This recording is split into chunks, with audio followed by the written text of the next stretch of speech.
It's like this is the clearest like fixed fight you're ever gonna see. Look at this guy holding his hands up and watch. Watch this. He like literally shows him his chin, like, and he goes down. It's so fake. Look at, I mean, he's got nothing. I wish that I could have knocked him out at the start, but as we saw, he came to my ears and whispered, "Please be easy on me." He thought I'm Mike Tyson, and I will follow his script 40 seconds after I broke the clown's jaw. We are boxers, not content creators.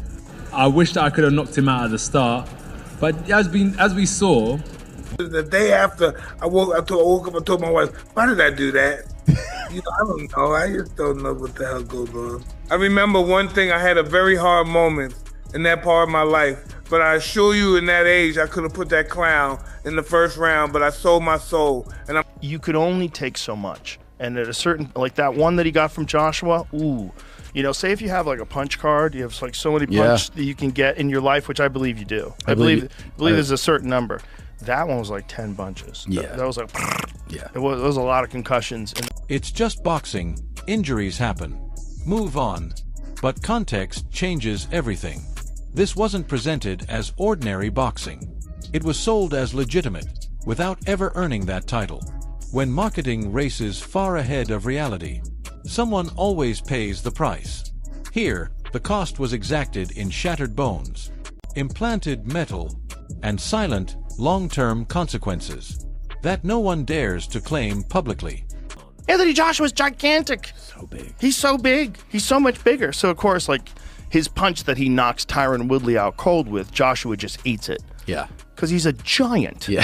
He's a fucking giant man. So big, dude. He's so big. I don't believe Jake Paul is evil.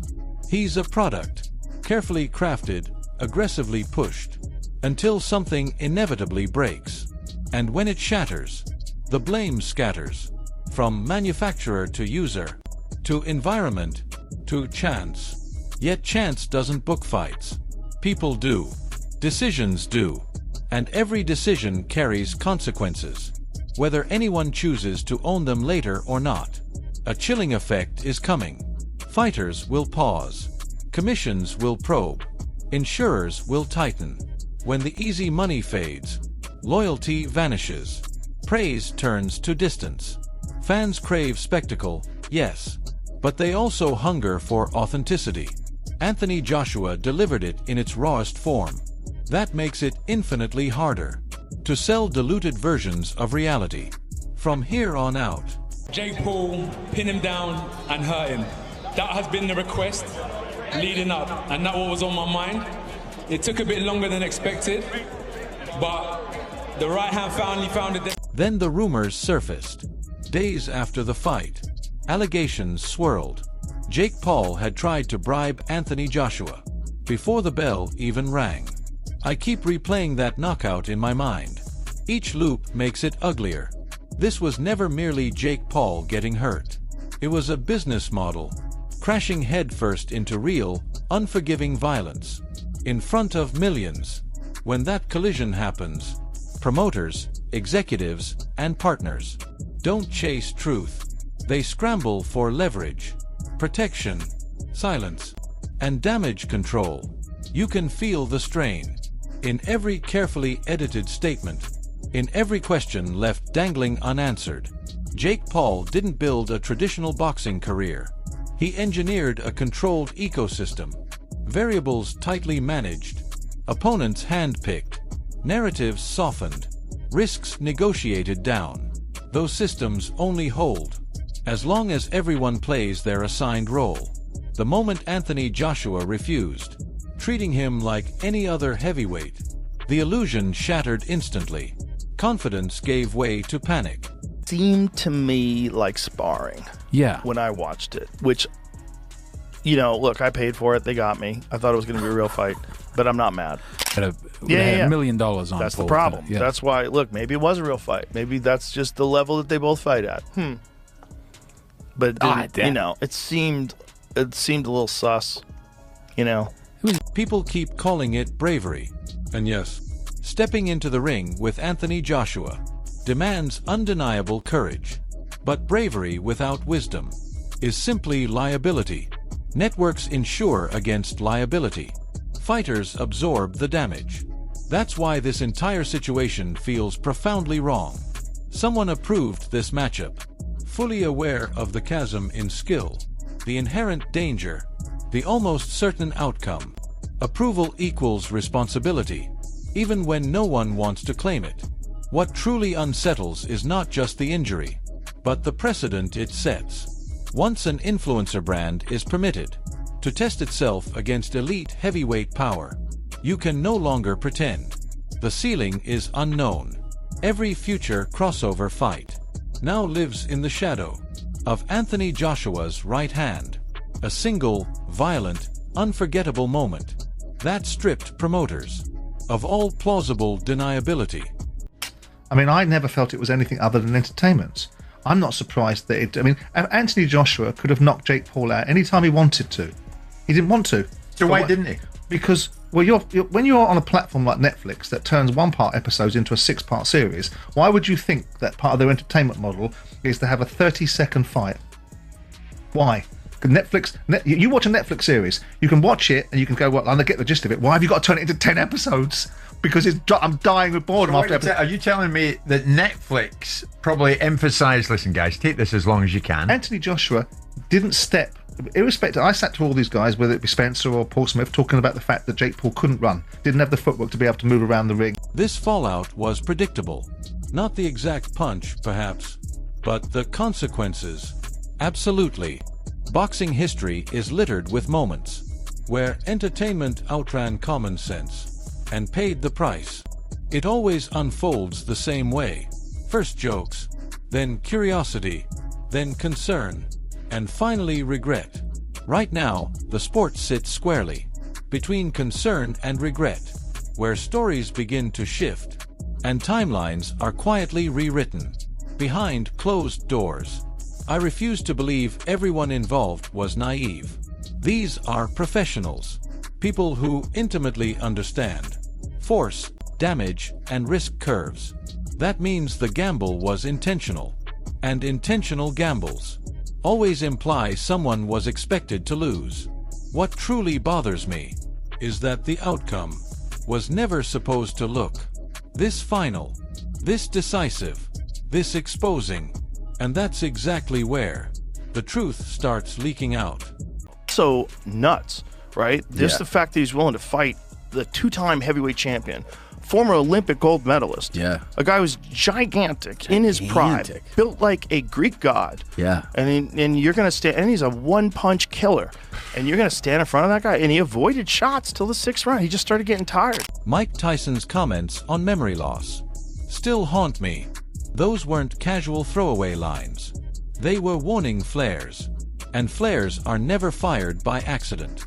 Whether rooted in the physical, the psychological, or the emotional, they layered an unease that was never truly resolved, only buried beneath waves of hype, until Joshua's knockout unearthed it again, forcing everyone to confront it.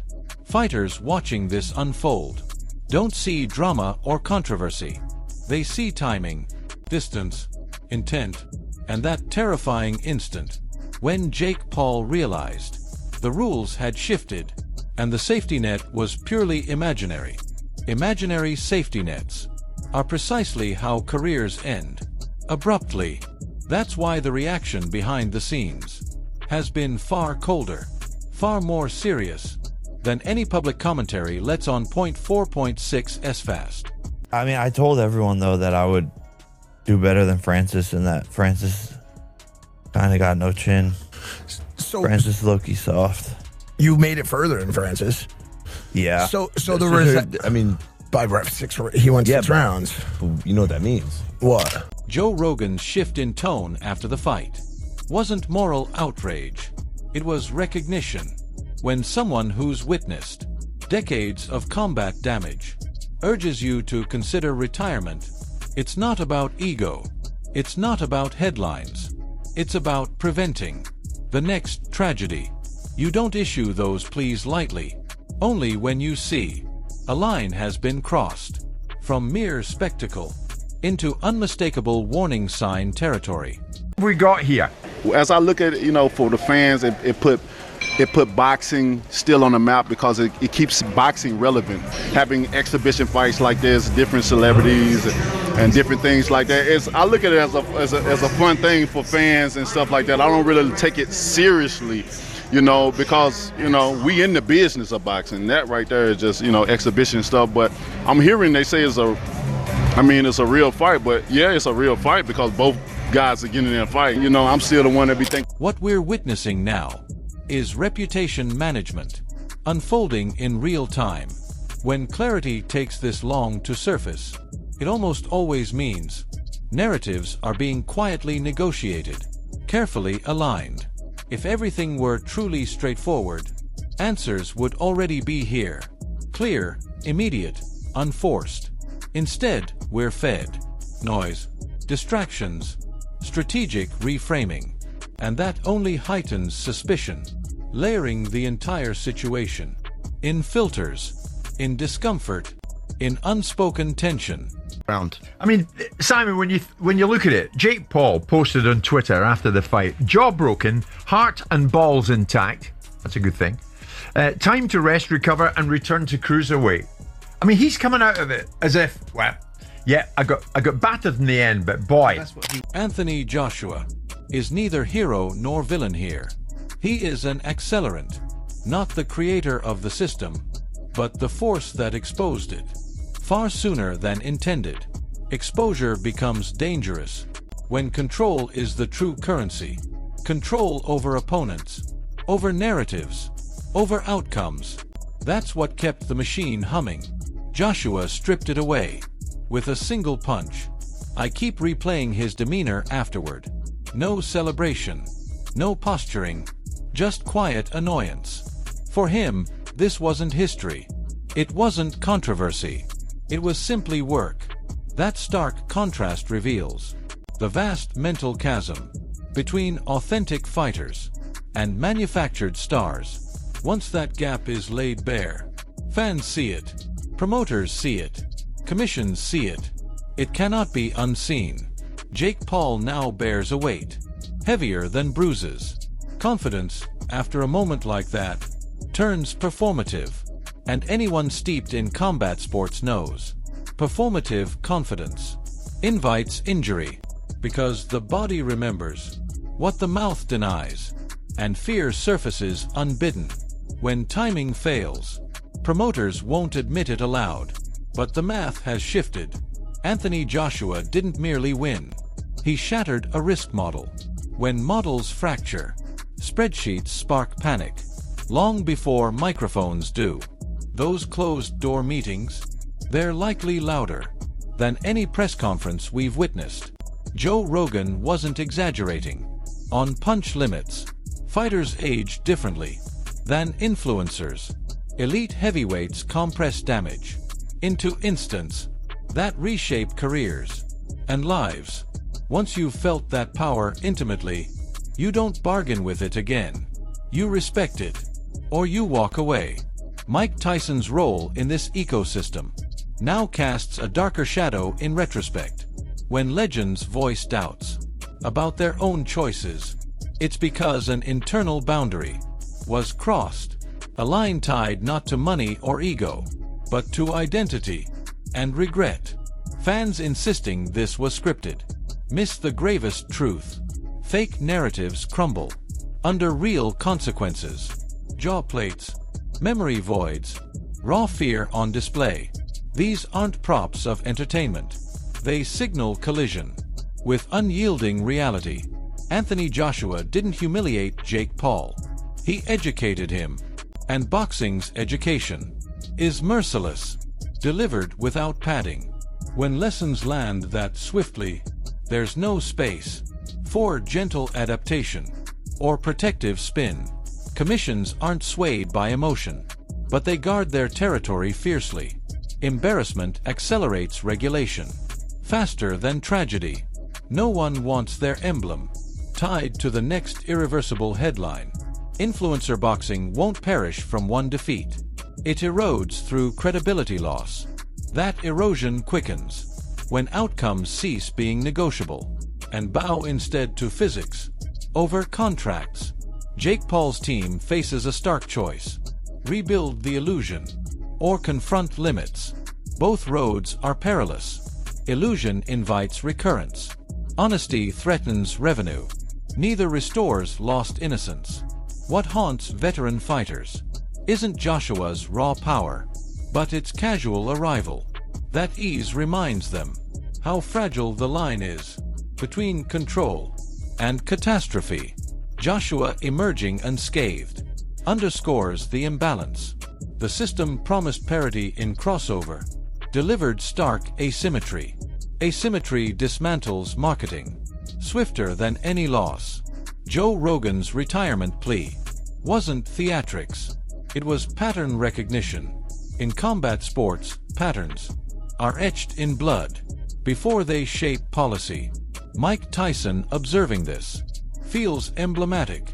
Each generation courts violence until violence declines to bargain. Jake Paul is young enough to heal physically. Psychologically, though, this alters how the ring feels. The ring remembers, even as crowds shift focus.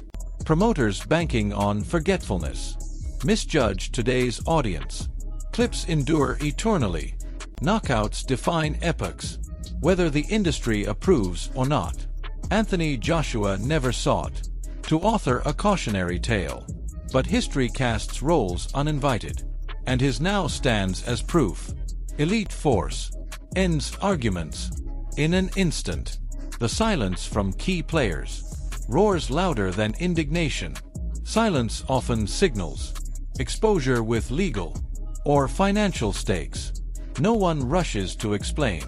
This moment will echo quietly in every future proposal of similar bouts. No one wants to be the one who dismissed. The final warning: Jake Paul can still pivot, but pivots demand humility. Humility is the toughest sell in a brand forged on dominance.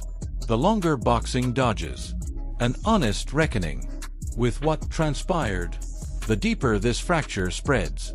Boxing has endured countless scandals, but never one where it pretended physics could be bargained away. Hey everyone, stop scrolling for just a second and listen up. If these deep breakdowns, raw truths, and no hype takes on boxing are hitting different for you, cutting through the noise and showing the real side of the sport, then right now, hit that subscribe button on the main channel. Don't forget to smash the bell icon too, so every new video lands straight in your notifications. Because here, it's not just drama, it's the truth. And staying with the truth, that's the real win. Subscribe now, and dive deeper into the true colors of boxing. Love you all. Catch you in the next one.